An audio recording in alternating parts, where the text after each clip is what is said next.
Fantastic. Well, good afternoon, everyone. I'm Blythe Marsaw, the Director of Enrollment Management at St. Martin's Episcopal School, and we are super happy to be with you today in this most unique way of sharing our schools with families. But I wanted to just spend a couple minutes talking about St. Martin's and how we differentiate ourselves in the independent school community in Atlanta. And one of the most obvious ways is our commitment to young children. We are a preschool through 8th grade school and feel passionately about what we do here and the value for children to be in an educational setting that is really focused on their age and stage in these younger grades. So we, as you can see, celebrate these values as ones that are super important to us. And just for kind of quick history, we have been here a long time. We were founded in 1959, added our elementary school in 1983, and middle school in 1992. We are part of the National Association of Episcopal Schools, and I'm not going to read this to you, but I think it's important for families to understand that as an Episcopal school, that really sits sort of at the center of who we are as a school community, and that we really are committed to welcoming families and students of all denominations, faiths, ethnicities. We feel that's what makes a great school. And as an Episcopal school, it really gives us a way to do that. And I think one of the things I've enjoyed, wait a minute, sorry, I'm having trouble moving here. The Bishop of Atlanta talked about the mission of an Episcopal school is to minister to the whole child, the academic rigor for your head, compassion for your heart, and work of hands by service.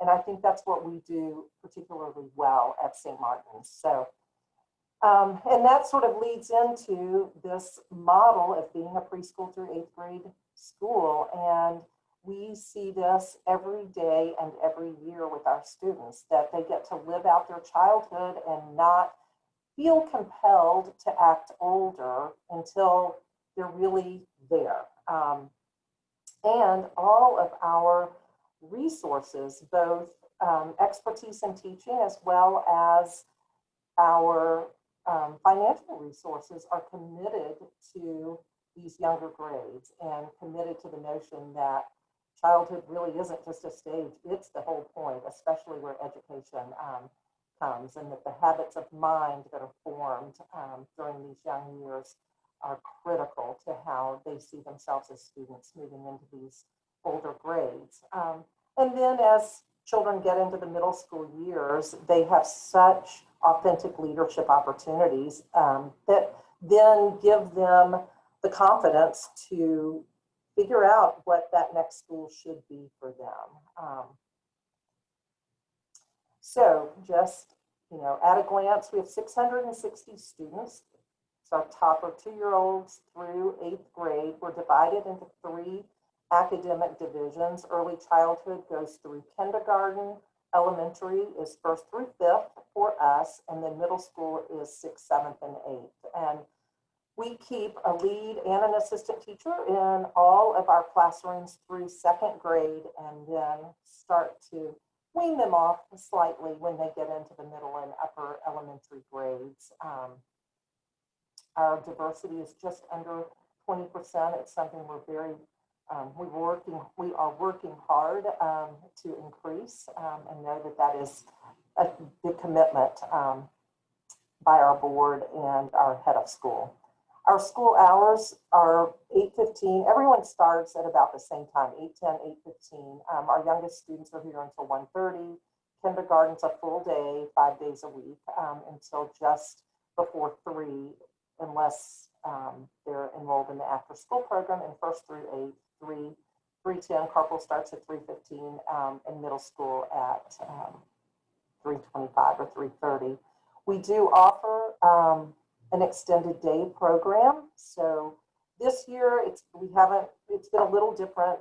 Carpool has started earlier at 7:30, and we haven't had our before school program. I expect to go back to that next year, that children can come as early as 7:15, and then it's available until 6 o'clock. So just know that that's all a part of who we are. We opened a big early childhood center last year with a wonderful science lab, Tinker Lab, STEAM Village, lots of opportunities for children to explore, very hands-on. So I want to stop there just for a second to see if people have any questions before we go any further. And please feel free to use the chat box if you do.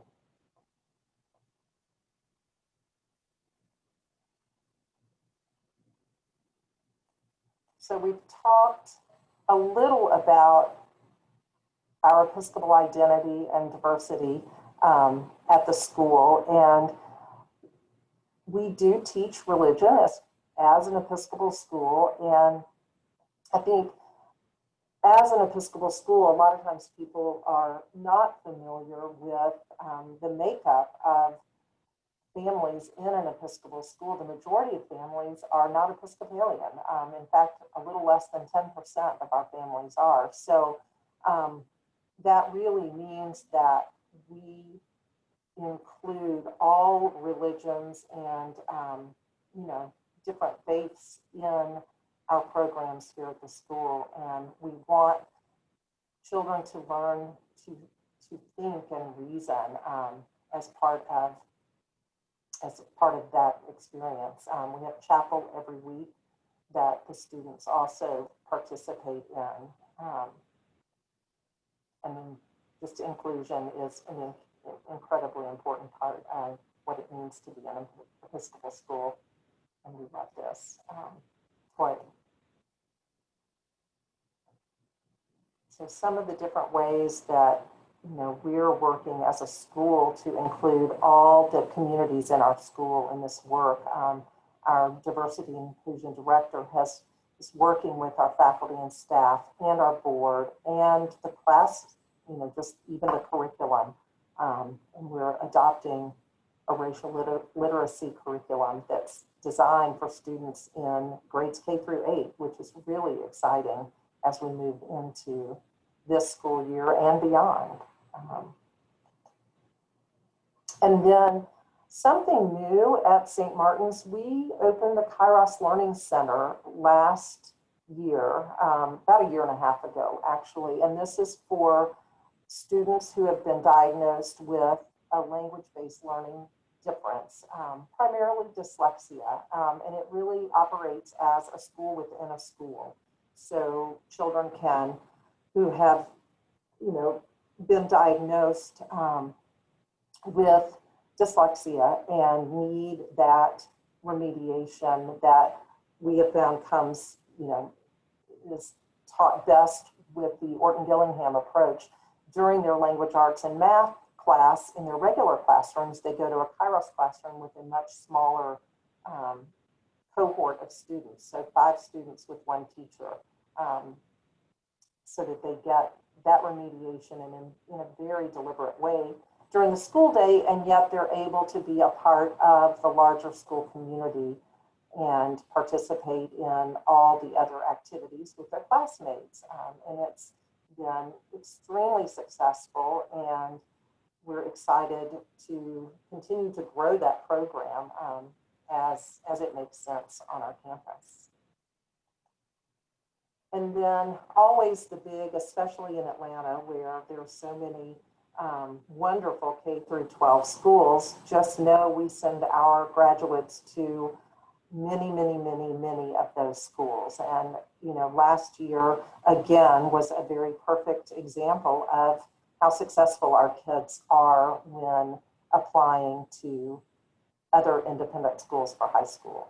They all have options, and 88%, the vast majority of them have many options in their choice of a high school. And I think, when we think about our 8th grade students, one, everyone has to leave. So it's something that kind of bonds them as a group. They go through this process together, and they're also mature enough to have learned what type of school setting is really the one that feels right for them. And I think we see that playing out as they get into high school. They contribute a lot to those communities.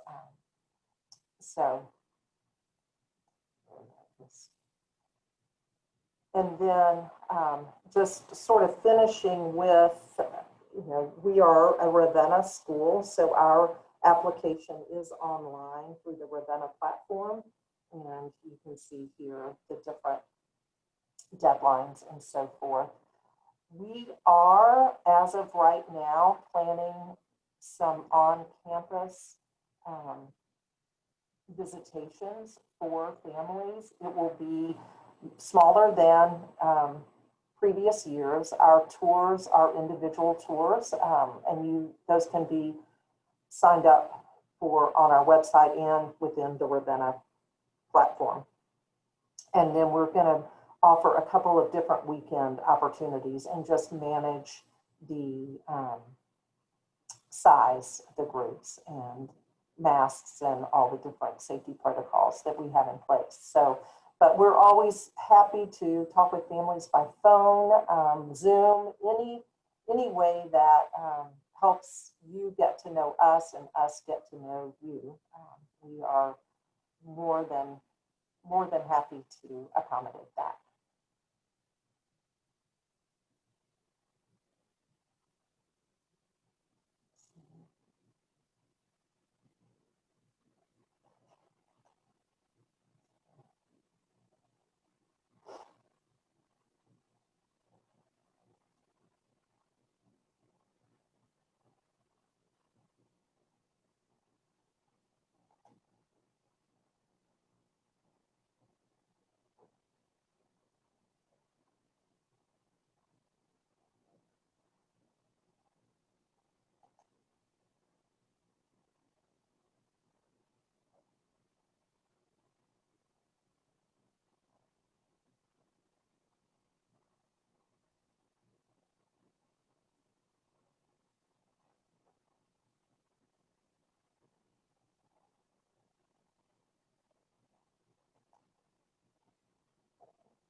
I'm not really seeing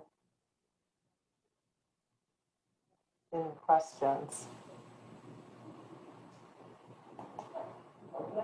Well, thank you for this presentation. I'm gonna ask and see if anybody have any questions. You can now unmute if you do have a question.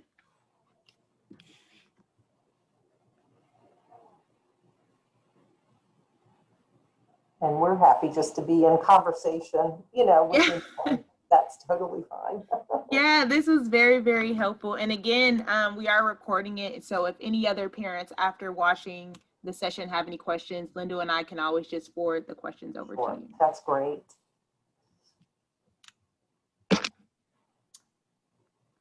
So I think no one has any questions.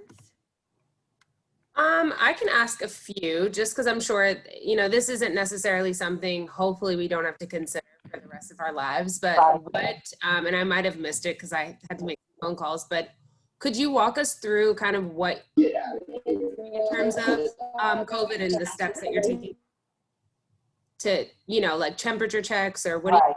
do in the morning? Sure.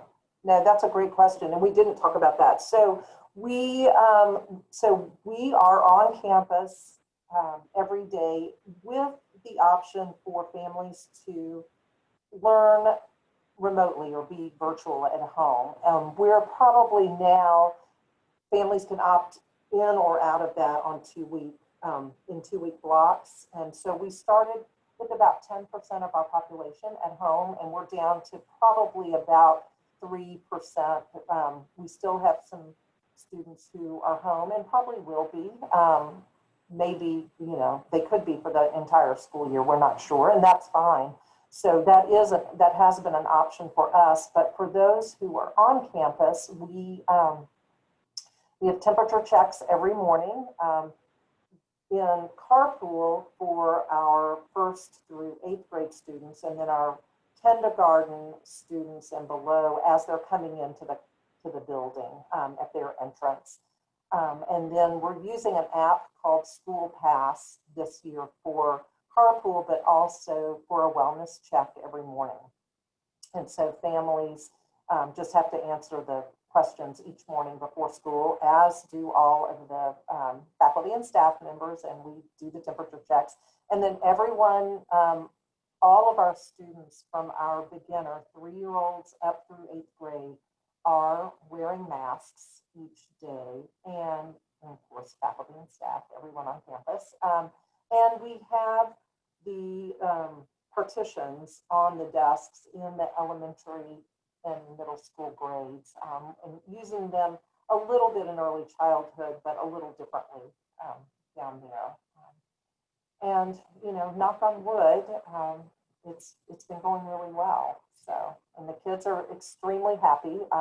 The teachers are doing an amazing job, and this is a big ask for teachers in every school that has kids back on their campuses. No matter what grade you teach, they are going to pretty extraordinary efforts to keep our kids here. Thank you. Yeah, this is an uphill battle, but hey, it's everyone's first time, so Right. we're learning from each other. So that's right, and it's worth it. The kids, I'm sure you all are seeing this too. The kids are so happy to be at school. They need that community and just learning. One of the things I think many of us learned in the spring, those of us who teach young children, it's very, very hard to teach young children virtually. Yeah. And that probably includes even those early elementary grades.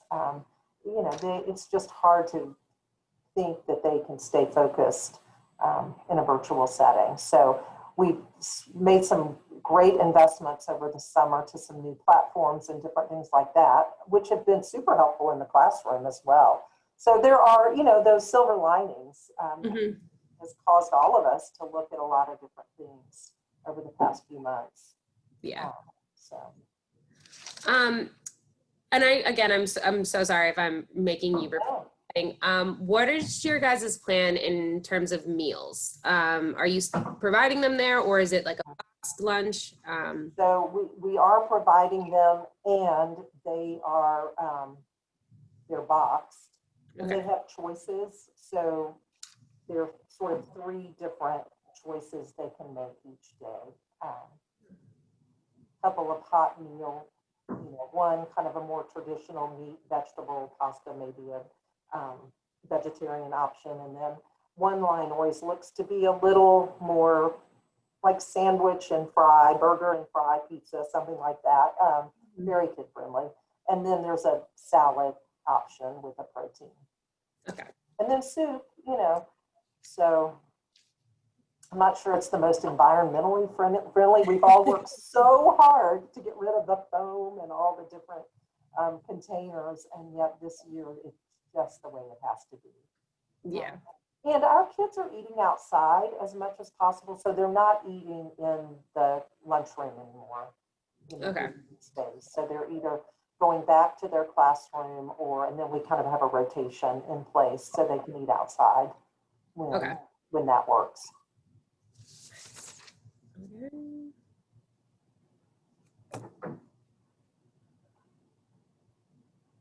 Pia, do you have any questions?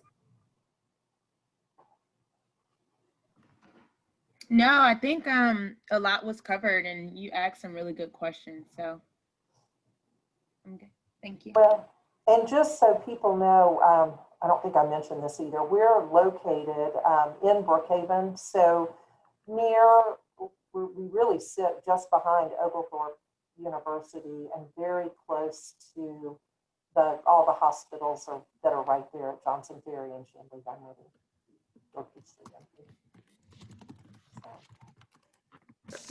And then this is my last question, and I don't know if you can answer it. How many spaces do you have in that kindergarten level? Great question. This year has been completely different for us just because of the pandemic. So on years past, kind of how has it been? Right, and under normal circumstances, and frankly, I actually even think for this year, it will be somewhat similar. You know, who knows what the spring will really look like, but we do expand in kindergarten. So we add, we have 3 pre-K classes and we add a 4th class in kindergarten. And class size, we're holding right at 15 in our kindergarten classes right now. I think under, in a regular year, a normal year, we would have 16. Maybe one more, I don't know, but we're somewhere in that 15, 16 in a class with both that full-time lead and assistant. Okay, I mean, that makes sense. That's kind of where we're sitting at too. Right. And it's amazing because even though we've had to reduce our class sizes, which I'm sure you guys have too, maybe it's 1 or 2 per class, but it ends up adding up. So I see how that goes. Right, and I'm sure you all are too. One of the things we've been spending time thinking about is if we need to divide, get in that under 10 in a space, how do we, going into the winter months, how is that going to look? But so far, we've got a plan, so that's good. Good. I think we're just so committed to keeping the younger kids on campus. Yeah. And then if we have to go completely virtual, we feel comfortable with how that works in the older grades. Okay. But it's, and I'd be curious with you all, one of the other things that is different and feels different is, parents aren't in our schools like they typically have been. So, there aren't the class party, just the ways in which parents can get to know each other and get to know teachers and other, their kids' friends. So we miss that, and I know our parents miss that. So it'll be nice to get back to that. Yeah, I was gonna say it's definitely that. I think is the biggest thing is we're waiting for the time when we can start to have social activities again, like a trick or treat or a spring fling, and we do that this year. So I'm sure if we can't do it, a lot of the schools are unfortunately not able to do it. Right. I'm thinking everyone's pretty much in the same situation there. What schools do a majority, or I don't know if you can again share this, a lot of your students when they matriculate out of 8th grade, do they go to private school or do they go to the public schools in that area? So great question. Probably on, any given year, 90% of them will go on to a private school, a private high school. Okay. And about 10% have, kind of always had as their plan that they would attend their neighborhood high school.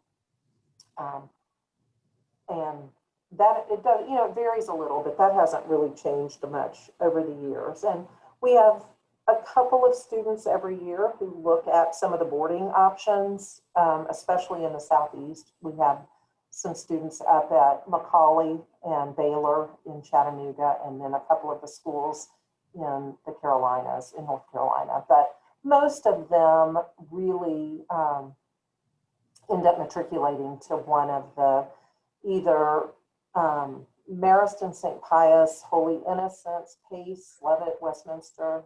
Really, then it just runs the gamut. Okay. It's great though, because there aren't a lot of schools that have this unique configuration in the Atlanta area. The high schools are really great about, they come over and present to our 8th graders each week throughout the fall. Wow. Their 8th grade year. And it's, that makes our students feel invested in the process. And I think I know the schools recognize what they're getting in terms of very well prepared students. So it's fun. They do shadow days. We have a director of high school placement who guides families through that process. So he really functions as a mini college placement counselor. It's just at the high school level. That's awesome. Yeah. I'm assuming you guys are probably going to have to do that virtually this year. I would think. I don't know. Meetings, he's been meeting with families. He starts in August and meets with each 8th grade family individually. And so I know those have been virtual. And then, well, actually, that's not true. Most of those have been, because they're one-on-one, one family. Okay. Those have been in person, but then the high school visits have all been virtual. Okay. So, and I think shadowing, there are things that are just going to be different. I don't see schools having a lot of shadow opportunities. Yeah, and that was my other, so I know you guys do implement the JATP testing. Right. A lot of times there's those evaluations. Are you guys requiring a video instead of the child? Like So, from preschool or? Yeah, great question. And lots of talk about this for this upcoming season. We are planning, as of right now, to do our small group observations on campus on a weekend, over weekends in January and February, as we have in the past, probably even smaller than they have been. So we haven't gotten to that level of detail yet. I'm sure there will be some protocols we will have to put in place. And this could change, but right now we would very much prefer, if we can, Right. to get to know children in person. And yeah, we will also accept, we've talked to some of the schools that may only look at virtual assessments, that we would certainly accept whatever videos, whatever that kind of looks like for them. That'd be fine. Okay. And JATP, there's a virtual option this year. Oh, yeah. Mm-hmm. So, I think, and in person, so families can choose one or the other, which is good. Right. So it's a different, and I hope everybody is, I know we are really focused on the fact that this is a unique time, and people, as schools, we all need to be flexible and understand that, children may have been in their home schools on campus this whole fall semester. Some may be in and out based on family situation, who knows? And we just need to recognize that and realize they're young and they'll be okay. Yeah. A lot more resilient than us, for sure. Absolutely. Because we definitely did not give our children enough credit when it came to the masks, because they've been doing amazing. Yeah, I tell people all the time, if my 3, 4, and 5-year-olds can wear masks with no problem, then we have no excuse. So to them, they look at it very, I think, kind of black and white. To them, they're saving someone, whether that's grandma or grandpa, and they know they're helping the world, and so they look at it that way, and I'm like, it is truly just that simple. So it is that simple. If we could all only. Exactly. I'm like, I'm the one that's having more of an issue just because of me, but other than that, I guess I could do better with that. Yeah, I don't have any more questions for you. I think that a lot of our families probably will or may be reaching out via email. Would it be okay for us to share your Absolutely. That is totally fine. info? That's great. And, you know, anything we can share with you all, you know, as families are asked, you know, we're happy to do whatever. Okay. Awesome.